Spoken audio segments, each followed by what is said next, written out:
यहाँ हम वैलेंसी की बात कर रहे हैं। तो अब आते हैं एटॉमिक नंबर 18 पर।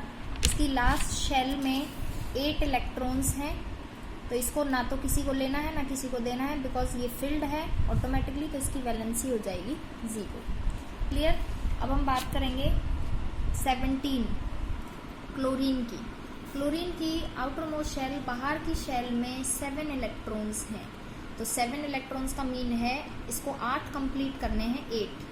तो या तो ये 1 ले लेगा किसी से तो 8 हो जाएंगे, या फिर ये 7 देगा किसी को।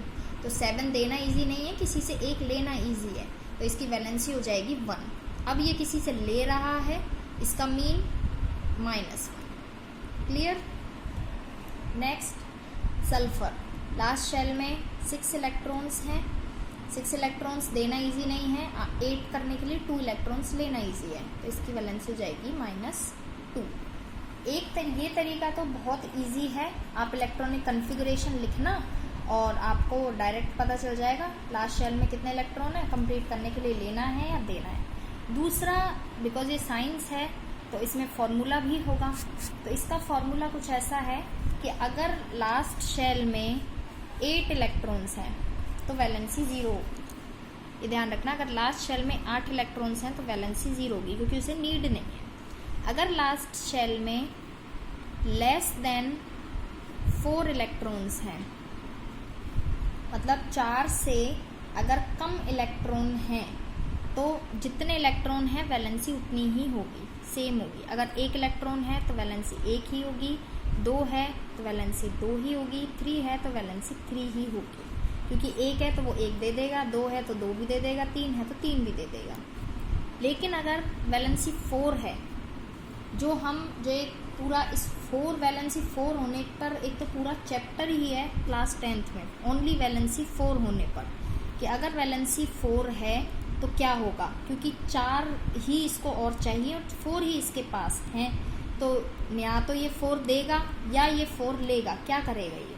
वैसे अभी ये पूरा कंप्लीट चैप्टर क्लास 10th में, उसका हम क्लास 10th में पढ़ेंगे। यहाँ हम 4 की बात कर रहे हैं तो इसकी वैलेंसी 4 ही होगी, क्योंकि अगर ये 4 ले या 4 दे उससे कोई मतलब नहीं है, हमें तो बस वैलेंसी से यहाँ पर मतलब है 4 ही होगी इसकी वैलेंसी। और अगर मोर देन 4 है, लाइक एग्जाम्पल अगर 5 है, तो आपको क्या करना है, 8 में से माइनस करना है, जो आंसर आएगा वो इसकी वैलेंसी है 3। तो ये आप डायरेक्ट भी निकाल सकते हैं कि अगर किसी के में 5 इलेक्ट्रॉन हैं तो उसको 8 करने के लिए 3 और चाहिए, तो ये 3 लेगा। और अगर फॉर्मूले से निकालना है तो 8 में से माइनस कर लेना। 6 है तो 8 में से माइनस कर लो, वैलेंसी आ गई 2। अगर 7 है तो 8 में से माइनस कर लो, वैलेंसी आ गई 1। तो सीधा सा है कि अगर लास्ट में 8 है तो वैलेंसी 0, अगर 1 2 3 है तो वैलेंसी वही रहेगी 1 2 3। जैसे यहाँ था लास्ट शेल में 1 है तो वैलेंसी 1 ही है, यहाँ पर लास्ट शेल में कितने हैं, कहाँ गया, 2 है, तो इसकी वैलेंसी भी 2 ही रहेगी, क्योंकि ये दोनों ही दे देगा। लास्ट शेल में 3 होंगे तो वैलेंसी 3 होगी, लास्ट शेल में 4 होंगे तो वैलेंसी 4 होगी। मतलब 1 2 3 4 पर तो एज इट इज़ है, 5 6 7 पर आप माइनस कर लेना 8 में से, वैलेंसी आ जाएगी, और 8 वाली को तो 0 है। और आप डायरेक्ट भी निकाल सकते हैं, जो मैंने आपको बताया है उस मेथड से। नेक्स्ट आते हैं 15 पर। 16 तक हम कर चुके हैं, 15 में लास्ट में है 5। तो आप या तो अपने मेथड से निकाल लीजिए इजी, कि 8 करने के लिए कितने और चाहिए, 8 बनाने के लिए तो 3 और चाहिए, तो वैलेंसी हो गई 3। क्लियर। और अगर फॉर्मूले से करना है तो 5 है तो आप 8 - 5 कर लेना, 3 आ जाएगा। नेक्स्ट आते हैं 14 पर। 14 का है 2 8 4। 4 है तो यहाँ पर तो इसकी वैलेंसी 4 ही होगी, क्योंकि ये 4 ले भी सकता है और 4 दे भी सकता है। नेक्स्ट है 3, तो बताया 1 2 3 का 3 रहेगा, बिकॉज ये 3 दे देगा किसी को लेने की बजाय। सेम लास्ट में 2 है तो इसकी वैलेंसी 2 ही रहेगी। नेक्स्ट सोडियम, लास्ट में 1 है तो इसकी वैलेंसी 1 ही रहेगी। अब आते हैं 10 नियॉन। लास्ट शेल में 8 इलेक्ट्रॉन्स है, कम्प्लीटली फिल है, तो इसकी वैलेंसी 0। लास्ट में 7 है तो 7 को 8 बनाने के लिए इसे 1 इलेक्ट्रॉन और चाहिए, तो वैलेंसी हो गई 1। और क्योंकि या फिर आप ऐसे भी निकाल सकते हैं कि 8 में से 7 को माइनस कर लीजिए, 1 आ जाएगा। 8 में से 6 को माइनस कर लीजिए, 2 आ जाएगा, तो इसकी वैलेंसी 2। इसको 6 को 8 बनाने के लिए 2 इलेक्ट्रॉन और चाहिए। नाइट्रोजन में 5 है तो 8 - 5 3 आ जाएगा यहाँ पर। इसके बाद कार्बन में 2 और 4, तो यहाँ 4 है, तो यहाँ पर इसका आंसर 4 ही आएगा वैलेंसी। अब जो मैं बात कर रही थी क्लास 10th में चैप्टर कंप्लीट चैप्टर है वो इस कार्बन के ऊपर है, पूरा कंप्लीट चैप्टर है कार्बन का, बिकॉज चैप्टर नेम है कार्बन एंड इट्स कंपाउंड। तो सबसे पहले इसमें यही बात है कि कार्बन या तो क्या चार लेगा या क्या चार देगा, उसका आंसर आपको क्लास 10th में मिलेगा। यहाँ आपको सिर्फ वैलेंसी पढ़नी है, या तो या 4 दे या फिर ये 4 ले, लेकिन वैलेंसी 4 ही रहेगी। इसमें यहाँ पर 3 है तो ये अपने तीनों इलेक्ट्रॉन डोनेट कर देगा। नेक्स्ट आते हैं बेरिलियम पर। बेरिलियम में 2 इलेक्ट्रॉन्स हैं, तो ये अपने दोनों इलेक्ट्रॉन्स डोनेट कर देगा, तो इसकी वैलेंसी हो गई 2।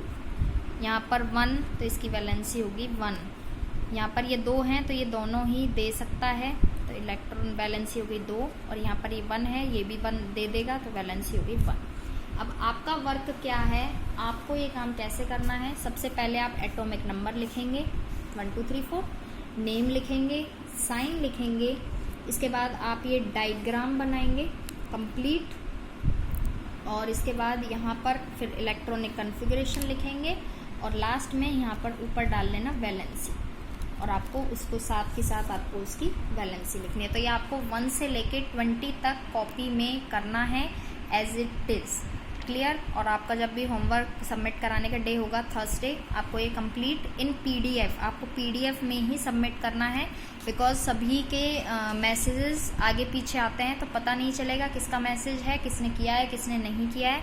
और हमारे पास रिकॉर्ड मेंटेन हो रहा है, कौन बच्चा पढ़ रहा है और अपना होमवर्क टाइम पे कर रहा है।